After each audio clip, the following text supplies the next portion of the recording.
Welcome to মনোবল global academy, the hub of scientific evidence. আমরা কক্সবাজারের ফুড স্কুলে আসছি। এখানে লবণ থেকে সহ লবণ দেখতে অনেক বড় বড় মাছ, তাই না ভাই? এদিকে দেখেন মাছটা। এই লবণ আমরা কিন্তু সারা বাংলাদেশের মানুষ খাই, তাই না ভাই?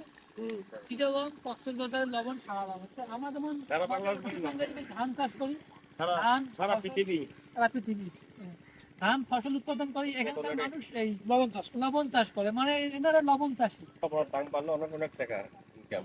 একটাতে অনেক ধানের থেকে বেশি লাভ না, কিন্তু এখানে অনেক পরিশ্রম আছে। সূর্যের আলো কতদিন লাগে এটা করতে? 3 থেকে 4 দিন। এই পানিটাকে এখান থেকে ওঠে? হ্যাঁ, ওইখানে নেই, ওখান থেকে আসা আবার এখানে। সাগরের পানিটা যখন জোয়ার আসে সেই পানিটা এখানে দাও, দেওয়ার পর যখন শুকায় যায় লবণ হয়ে যায়, আর কোনো কাম নেই। সেখান থেকে আবার এখানে দিই। ওই দেখেন। কেন নিয়ে আসে? ও হ্যাঁ, সাগরের পানি না, সাগরের পানি। হ্যাঁ হ্যাঁ, কিন্তু আপনারা তো এই লবণ খাইতে পারেন না। এই লবণ আবার কক্সবাজার যায় নাকি চিটাগং যায়? চিটাগাং যায়। আর ওদিকে ইসলামপুর আছে, ওইদিকে মিল আছে ওইখানে।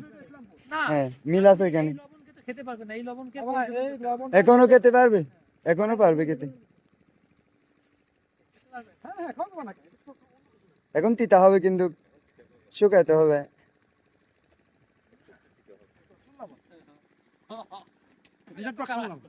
এত খারাপ লাগে।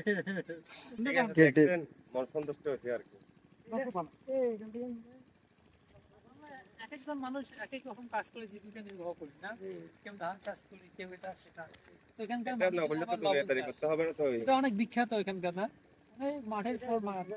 এদিকে একটু দেখেন ভাই, এদিকে একটু দেখেন, এদিকে একটু দেখেন, এদিকে পুরা দিগন্ত বিস্তৃত, পুরা মাঠ। আসলে লবণ চাষীদেরকে অনেক ধন্যবাদ জানাই যে তারা লবণ উৎপাদন করে বলে আমরা লবণ খেতে পারি। এই লবণ আমাদের রংপুরেও যায়, তাই না? বাংলাদেশে যায়। পানিগুলো, এই জলগুলো উঠে যখন রোদের মধ্যে শুকানো হয়, এগুলো লবণে পরিণত হয়। ঠিক আছে, সবাইকে ধন্যবাদ।